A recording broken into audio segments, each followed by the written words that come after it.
को आप पसंद नहीं करते हैं? कौन? आप। महिलाओं के पक्ष में इतना बोलता हूँ, मैं तो माताओं के पांव दबाता हूँ। जो ढकने का है वो तो ढको। वो तो सभी ढक रहे हैं महाराज। कहाँ ढक रहे हैं? वही तो नहीं ढक रहे हैं। क्या क्या ढकने का मुझे बताइए। हाफ पैंट पहन सकते हैं, स्कर्ट पहन सकते हैं। मेरे से पूछ के थोड़ी कोई ड्रेस पहनेगा। आप कहिए कि महिला का सम्मान महिला के ड्रेस से तय नहीं होगा। महिला का सम्मान वो महिला है इसलिए देखिए, होगा। दोनों बातें हैं। आज कौन सिखा रहा अपनी औलाद को कि बेटा नारी का सम्मान, जब आपने सिखाया ही नहीं बेटों को। महिलाओं को बाहर काम के लिए जाना चाहिए। बिल्कुल जाना चाहिए। आपने कहा कि शादी का उद्देश्य जो है वो सिर्फ बच्चे पैदा करना नहीं है। हाँ, और आपके 2 बच्चे हैं। मेरी पत्नी बहुत अच्छी। मैं चाय नहीं पीता, पत्नी चाय नहीं पीती। मैं टीवी नहीं देखता, वो टीवी नहीं देखती। मैं खर्चा नहीं करता, वो खर्चा नहीं करती। मैं नहीं घूमता, वो नहीं घूमती। जाओ तुम अपने बाप के पास, तुम्हारा कुछ भी नहीं है यहाँ। ये तुम्हारे बाप का घर है क्या? वाह, जिस नारी ने आपके लिए इतना त्याग किया, आपने जरा देर लगाई और सब कुछ कह दिया। आप तो कह के भूल जाएंगे, क्या वो भूल पाएगी? नारी की इज्जत करने की बातें तो सब करते हैं, पर नारी की इज्जत करना सबके बस का भी तो नहीं भैया। मुझे ऐसा लग रहा है आपको सुन के कि आप 5 बॉल ठीक फेंकते, छठा वाइड फेंक देते हैं। और चर्चा वाइड बॉल की होती है। बिस्कुट का किया, बिस्किट। भाई ऐसा संधि विच्छेद होने लगा तो लोग कहेंगे कि विश्व गुरु को विश्व वाला गुरु। गर्लफ्रेंड जो है वो गल करने वाली फ्रेंड हो गई। आप भी तो पाठशाला चलाते हैं, सीधी बातें कौन सुनता है? थोड़ा टेढ़ा करके बोलना है तब सुनेंगे लोग। शरीर पे फेस पे मुल्तानी मिट्टी और गोबर। अभी मैं जाऊंगा तो भेजूंगा आपको गोबर से। मैं अरे भाई, गोबर लगाते हैं आप चेहरे पे? गोबर, हाँ, गोबर से धुलता हूँ। देसी गाय का, शुद्ध देसी गाय का गोबर। मुझे ये बताइए, आपने कभी कोई हिंसा की है, कोई मारपीट, कभी कुछ? तो मैंने उसकी पीठ में एक थप्पड़ जमाया, चट।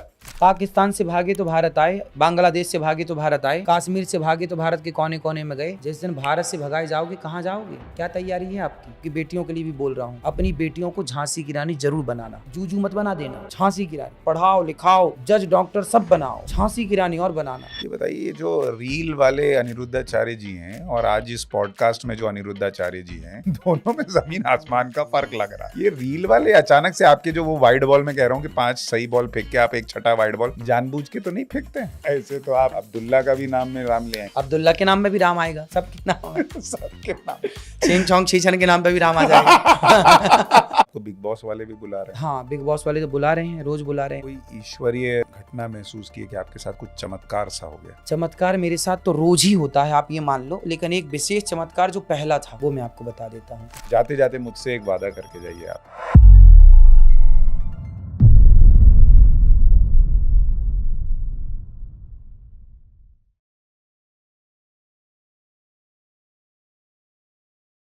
नमस्कार, हमारे इस खास show top angle with Sushant Sinha में आपका बहुत बहुत स्वागत है। टॉप एंगल, जहां हमारा प्रयास किसी भी विषय को थोड़ा टॉप एंगल पर जाकर देखना, ताकि आप चीजों को समग्र तौर पर, वृहद तौर पर देख पाएं और अमूमन जो चीजें नजर नहीं आती हैं वो भी दिखें। आज हमारे साथ जो मेहमान है, उनका जीवन वैसे तो सनातन के लिए है, लेकिन बहुत कंट्रोवर्सी से भी घिरा रहता है। तो उनके जीवन को और उनकी जो सोच है सनातन को लेकर, उसको आज टॉप एंगल से देखेंगे। हमारे साथ अनिरुद्धाचार्य जी महाराज मौजूद हैं। महाराज जी, बहुत स्वागत है आपका। धन्यवाद धन्यवाद। कैसे हैं आप? एकदम कृपा है। एकदम कृपा है। मेरी तो नहीं होगी, किसकी है? भगवान की। अच्छा, ये बताइए महाराज जी, आपको आप अपने आप को जब देखते हैं, इतनी कंट्रोवर्सीज, इतने रील, मीम, हंगामा सब कुछ चलता है, आप इन चीजों का तनाव लेते हैं? आपको लगता है कि मैं सही जा रहा हूँ, गलत जा रहा हूँ, क्या कर रहा हूँ? मैं बिल्कुल परेशान नहीं होता इन विषयों को लेकर, क्योंकि हमें पता है कि आज नहीं तो कल ये लोग समझ पाएंगे हमारी बातों को। क्योंकि हमारी जो बातें होती हैं, अधिकाधिक बातें समाज के उत्थान और कल्याण के लिए और समाज के लिए एक नई दिशा देने वाली होती हैं। जैसे एक माँ बच्चे से बोलती है ना, बेटा मोबाइल मत चलाओ, तो बच्चा बोलता है नहीं मैं चलाऊंगा, मेरी माँ गलत कह रही है। उस बच्चे को अभी नहीं पता, उसे तो लग रहा है माँ गलत है, लेकिन माँ सही होती है, वो बच्चा ही गलत होता है। ऐसे ही है, बहुत लोगों ने मीम्स बनाई, बहुत सारे लोगों ने गालियां दी, लेकिन जब उन्होंने देखा कि भाई गौरी गोपाल आश्रम में ये बंदा सेवा करता है, बच्चे पढ़ते हैं 150 बच्चे, और गाय हैं और वृद्ध माओं की सेवा, और कोई भी जा रहा है भोजन मिल रहा है, तो उनको लगा नहीं हम जैसी गाली दे रहे हैं वो तो सेवा में लगा है। तो फिर लोगों को बात समझ में आई। अब जैसे हमने कहा कि बिस्किट, तो लोगों को लगा कि क्या कह रहे हो, बिस्किट तो सब खा रहे हैं आजकल, चाय बिस्किट। हमने कहा मत खाओ, ये बिस्किट है। लेकिन बाद में 80 से अधिक बच्चे महाराष्ट्र में बीमार पड़ गए बिस्किट खा के। तब लोगों को लगा नहीं, बात तो ठीक थी, कि इसमें हेल्दी तो कुछ भी नहीं है। तो देर से भारत में ऐसे ही है ना, थोड़ा देर से समझ में आती हैं चीज़ें, पर आती ज़रूर हैं। महाराज जी, मैं आपकी कंट्रोवर्सीज पे बाद में आऊँगा, क्योंकि मैंने ऐसा महसूस किया कि जितने लोग भी आपको पॉडकास्ट और इंटरव्यूज़ के लिए बुलाते हैं, उनमें से ज़्यादातर लोग जो है वो इस प्रयास में रहते हैं कि कैसे आपको थोड़ा ग्रिल किया जाए और थोड़ा आपकी बेइज्जती भी की जाए, थोड़ा आपको जो है नीचा दिखाया जाए, ये भी प्रयास है। मैं क्लियर कर दूं, मेरा प्रयास ये नहीं है। मैं चाहता हूं कि जो कंट्रोवर्सीज हैं उन पर आपके जवाब स्पष्ट तौर पर आए, बिल्कुल। ताकि लोगों को पता चले कि आप कहाँ गलत हैं, सही हैं। गलत हैं तो आप माने, नहीं है तो फिर पब्लिक समझ जाएगी। लेकिन सबसे पहले उन कंट्रोवर्सीज से आने से भी पहले लोगों को ये तो पता चले कि अनिरुद्धाचार्य हैं कौन। मतलब आप कथावाचक बने कैसे, आपका जीवन कहाँ से शुरू हुआ, एकदम से शुरू से ऐसा ही था, क्या टर्न अराउंड हुआ जीवन में, आप इस तरह से कथा सुनाने कैसे लगे? बचपन से मैं ही गाँव में जब था, गैया चराने जाता था खेतों में और गीता लेकर के जाता था। मेरे पिताजी बचपन से ही, जब मैं होश संभाला तो हमारे पिताजी एक मंदिर के पुजारी थे। तो पूजा करते थे, तो पूजा करना मतलब हम गाँव में सत्यनारायण भगवान की कथा सुनाने लोगों के यहाँ जाते थे। तो बचपन से ही, तो जब मैं सत्यनारायण भगवान की कथा सुनाता था तो लोग कहते थे कि आप अच्छी कथा सुनाते हैं। फिर मेरे गाँव में एक पंडित जी आए भागवत सुनाने, तो मैं वहाँ पे माला लेके जाप करने बैठा। तो मेरी माँ ने प्रणाम करते हुए संत जी से कहा कि महाराज ऐसा आशीर्वाद दो कि मेरा बच्चा भी कथा आपकी तरह सुनाए। तब मैंने सुन लिया कि मेरी माँ कह रही है, तब मुझे लगा शायद मेरी माँ की इच्छा है कि मैं कथा सुनाऊं। तो मैंने कहा चलो माँ की इच्छा पूरी करते हैं। तो माँ की इच्छा थी, माँ का सपना था कि मेरा बेटा कथा सुनाए, तो ये दास कथा सुनाने में लगा है। तो आपको माँ से बहुत प्रेम है। जी, इसलिए 285 माएँ गौरी गोपाल में है। मुझे मेरी अपनी माँ से पेट नहीं भरता, तो और माँओं की सेवा करने का मेरा मन होता है। तो भगवान ने आज 285 माँओं की सेवा गौरी गोपाल में, जो बेटे अपने माँ को घर से निकाल देते हैं, फुटपाथ पे पड़ी माँओं को उठा के मैं ले आता हूँ। जो माएँ अपनों से सताई ठुकराई हैं, अभी कुछ दिन पहले एक माँ की मृत्यु हो गई, तो बेटे को मैंने फ़ोन लगाया कि आओ अपनी माँ का अंतिम दर्शन तो कर लो। बेटे ने मना कर दिया, बोले हमारे पास टाइम नहीं है। तो माँ का अंतिम संस्कार, कंधा देना, ये सारा प्रोसेस वहीं हुआ। 13वीं भी दास अनिरुद्ध ने की। तो ये सारी चीज़ें होती हैं। 285 माएँ हैं, कोई ना कोई बीमार रोज़ रहती हैं, हॉस्पिटल खर्चा सब कुछ निःशुल्क है। तो आपने किस उम्र में पहली बार, मतलब आप सत्यनारायण की कथा तो कर रहे थे, लेकिन लोगों के बीच ऐसे बैठकर कथा सुनाना ये कब से शुरू किया? मैं गाँव में मंदिर में ना, सब लोग बुजुर्ग लोग बैठ जाते थे, मैं सबको पहले से पहले ऐसी बातें सुनाता था अच्छी-अच्छी जो भी था। फिर मैं पढ़ने आया 17 जुलाई 2006। 2006 में मेरा जन्मभूमि जबलपुर मध्य प्रदेश, एक गाँव है रियोंझा, वहाँ की मेरी भूमि है जन्मभूमि। फिर मैं पढ़ने आया वृंदावन 2006, 17 जुलाई। फिर 2006 में जब पढ़ा, तो 7 में मैंने पहली बार अपने गाँव के लोगों को कथा सुनाई कि भाई चेक करो, मैं पढ़ के आया हूँ, तो सुनो क्या पढ़ के आया हूँ। फिर 2008 में भी मैंने गाँव में कथा सुनाई। फिर 2009 से फिर मैं बाहर कथा करने गया, तो कहीं साल में 1-2 कथाएँ होती थीं, फिर साल में 2-4 होने लगी। फिर 2010 से फिर साल में 10, फिर 12 तक आते-आते तो साल में 12 महीने कथाओं में ही हम रहने लग गए। तो आपको याद है कि आपकी पहली कथा जो कि बहुत कंट्रोवर्शियल हुई और जिसके रील और मीम बने, वो कौन-सी थी? कौन-सा ऐसा बयान था जिस पे सबसे ज़्यादा हंगामा हुआ, और वो चूँकि पहला रहा होगा तो आपको भी लगा होगा यार ये क्या हो गया? सबसे बड़ा तो देखिए वही था, अभी कुछ वर्ष पहले मैंने चाणक्य की एक बात कही थी कि अति रूपेण वही सीता, अति गर्वेण रावणा। अति ना हो किसी चीज़ की, तो सुंदरता लोगों ने पकड़ी कि आपने तो कह दिया कि नारियों का सुंदर होना दोष है, ऐसा लोगों ने पकड़ा। जबकि वो बात ये नहीं थी, वो तो चाणक्य का मैंने एक भाव रखा, चाणक्य की बात रखी, जो कि चाणक्य नीति में श्लोक लिखा है। वहाँ चाणक्य कह रहे हैं कि हर चीज़ की अच्छी नहीं है, अति सर्वत्र वर्जयेत। तो लोगों ने उस बात को पकड़ी और लोगों ने उसमें बहुत कंट्रोवर्सी की, बहुत मेरे पुतले भी जलाए। तो उस वक़्त आपको डर लगा? नहीं, डर वर क्या है, क्या लगना है, ठीक था। चिंता हुई कि ये क्या नहीं, हुआ? चिंता कुछ भी नहीं। देखिए मेरा धीरे-धीरे, ठीक कह रहे हैं आप कि धीरे-धीरे, उस समय अभ्यास नहीं था। लेकिन अब मेरे को अभ्यास हो गया है चीज़ों का। गालियों का हाँ, अभ्यास। गालियों का मेरे को समझ आ गई। वो तो शुरुआती दौर था, मेरे को तब थोड़ा-सा था, आप ठीक कह रहे हैं, थोड़ा-सा तो मन उदास था। मन उदास था। घर में लोगों ने क्या बोला कि ये क्या बोला है? घर के लोग मेरे सपोर्ट करते हैं, ठीक है, देखिए वो बात तो गलत नहीं थी ना तब भी ना आज भी। वो तो मैंने चाणक्य की एक बात रखी। भाई मैंने आपकी एक बात कह दी, कोई भी।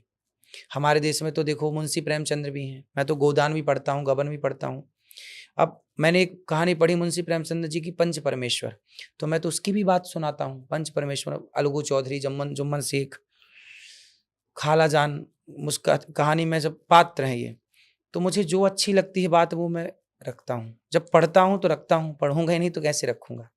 नहीं, लेकिन महाराज जी आप जब बात रख रहे हैं और आप कह रहे हैं कि जो बात आपको अच्छी लगती है वो आप रखते हैं, इसका मतलब आपको चाणक्य की बात अच्छी लगी, और चाणक्य की बात अच्छी लगी और जब आपने अति सुंदर होने को भी दोष मान लिया और माता सीता का भी जिक्र कर दिया तो हंगामा हुआ। इसका मतलब आप उस बात को ठीक मान रहे थे, क्योंकि आपने कहा जो चीज़ अच्छी लगती है आप वही कहते हैं, तो इसका मतलब माता सीता का अति सुंदर होना उनका दोष था, ये बात आपको ठीक लगी। इसके लिए एक मैं गीत सुना देता हूँ आपको। जो मैंने कहा ना उसके पहले से एक गीत बाजार में था। अति कभी ना करना बंदे, इति तेरी हो जाएगी। बिन पंखों के पक्षी जैसी गति तेरी हो जाएगी। अति सुंदर थी सीता मैया। ये मेरे कहने के पहले गीत था बाजार में, किसी ने लिखा और गाया और था यूट्यूब पे। अति सुंदर थी सीता मैया, जिसके कारण हरण हुआ। अति अभिमानी था वो रावण, जिसके कारण मरण हुआ। अति कभी ना करना बंदे, इति तेरी हो जाएगी। बिन पंखों के पक्षी जैसी गति तेरी हो जाएगी। तो अति की ये बात गीत है। किसने गाया? ये गीत यूट्यूब पे था, मैं वो बहुत पहले से है, मेरे इस बात को कहने से नहीं, लेकिन सालों पहले। सिंगर कौन है? मैं नहीं जानता। देखिए यही बात है ना, सिंगर को आप नहीं जानते लेकिन आपको सब जानते हैं। तो दिक्कत ये है कि जब कोई छोटा मोटा आदमी जिसकी इतनी फॉलोइंग नहीं है वो हाँ। कह दे तो फर्क नहीं पड़ता, लेकिन जब आप कह रहे हैं कि सीता माता जो है वो सुंदर थी, अति सुंदर थी, ये उनका दोष था, ये नहीं, दिक्कत हो जाती है। वो सुंदर थी ये दोष नहीं था, ये बात मैंने नहीं कही। अति सुंदर थी ये दोष था।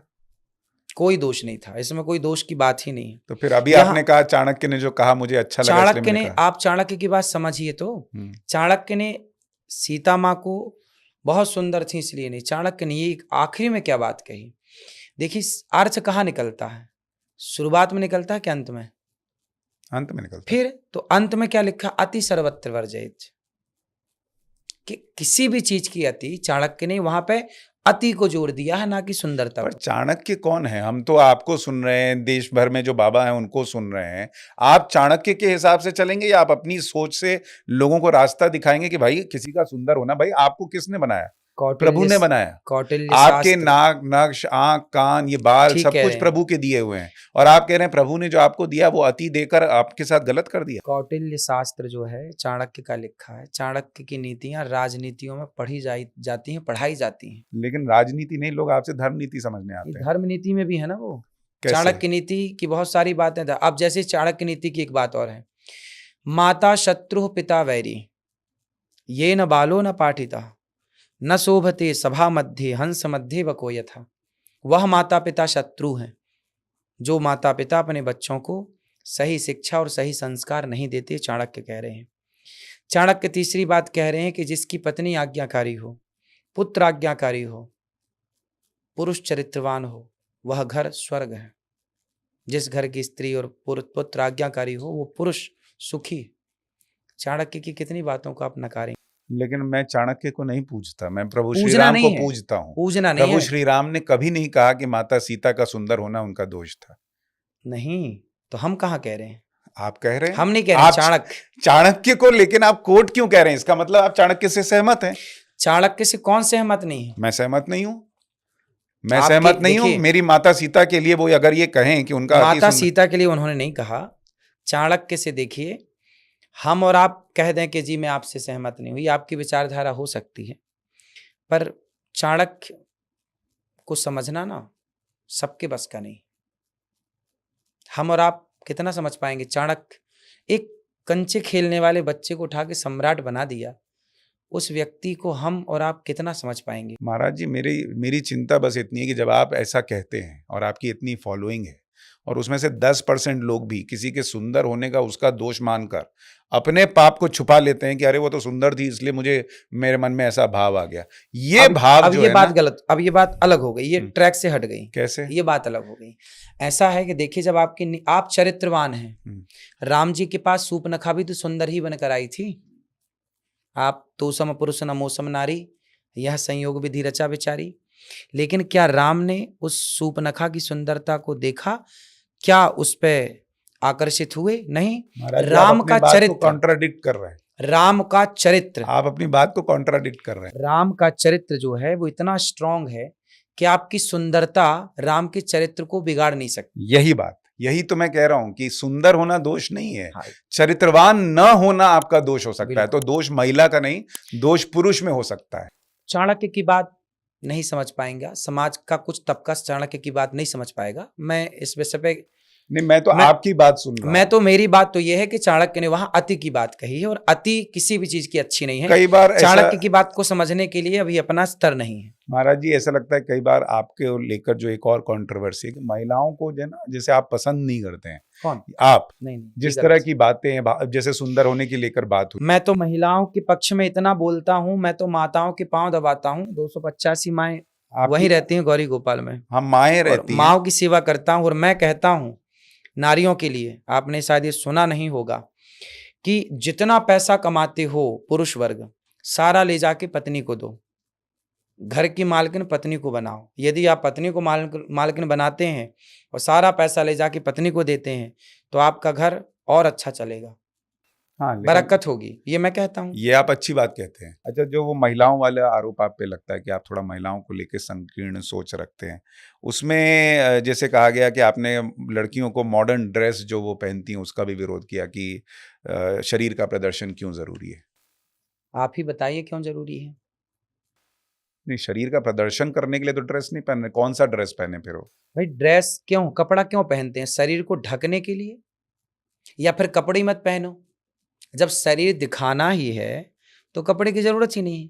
और यदि कपड़े पहने गए हैं तो शरीर को ढकने के लिए, और आपने कपड़े पहने और शरीर तो ढका ही नहीं है, तो फिर पहनने का अर्थ पैसा फिजूल चला गया कपड़ा खरीदने में। लेकिन महाराज जी, सबकी अपनी इच्छा है, स्वेच्छा है। अगर आप हमारे पुराने मंदिरों में जाइएगा, कई जगह आपको कलाकृतियां दिखेंगी जिसमें महिलाएं जो है वो ऊपर की तरफ नग्न है, उन्होंने कपड़े नहीं पहने। उस तरह का उस वक्त उनका ड्रेसिंग था। हाँ, तो फिर वैसे ही रहे। नहीं तो वैसे जब उससे देख के नहीं, मैं कह रहा हूँ कि वो भी तो वैसे ही रहे। नहीं, तो उसमें पुरुष भी वैसे ही थे, तो आपको भी वैसे ही रहना पड़ेगा फिर। तो हम तो वैसे हैं, हम तो अर्ध नग्न है ही नहीं ना, हम तो पूरे कपड़े पहने हैं। नहीं महाराज जी, पर मैं ये कह रहा हूँ कि आज की डेट में सबकी अपनी सोच विचार है। अगर आप कहेंगे महिलाओं को क्या पहनना चाहिए, यदि आप कहते हैं सबकी अपनी सोच है, तो फिर बच्चे मोबाइल खेल रहे हैं तो फिर परेशान क्यों है माँ बाप? अरे बेचा बहुत मोबाइल खेलने, तो फिर उसको तो अपनी भी सोच है, फिर क्यों मना करते हैं माँ बाप? बच्चे की सोच अभी डेवलप नहीं हाँ, हुई ना। जिस दिन हाँ, तो डेवलप जो हो जाएगी नग्न वो घूम करेंगे। रहे हैं उनकी सोच कहाँ से डेवलप हो गई? लेकिन आपने ये पुरुषों के लिए तो नहीं कहा ना। पुरुषों के पुरुष कहाँ? हाँ, मैंने कहा एक बॉलीवुड के घोड़े ने निर्वस्त्र फोटो खिंचाई। मैंने बोला, खूब बोला, कथाओं से सब जगह बोलता हूं जहां एक, आप जानते हैं नाम लेने से क्या होगा, उसने निर्वस्त्र होकर फोटो खिंचाई। मतलब आज का समाज देखिए पैसे के लिए नंगा हो जाएगा, तो वो पुरुष भी तो गलत था। नहीं, वो तो पूरा नग्न हो गए। चलिए, आप उस पे सवाल उठा रहे, मैं समझ रहा हूँ। हाँ, लेकिन ड्रेसिंग सेंस अगर आप देखेंगे, पुरुष भी कई बार ऐसे ड्रेस पहन रहे हैं, ऊपर कुछ नहीं पहना, बनियान पहनी है, तो पुरुष के लिए कुछ नहीं, महिला के लिए नियम सबके लिए है भाई। देखिए, जो ढकने का है वो तो ढको, है ना? वो तो सभी ढक रहे हैं।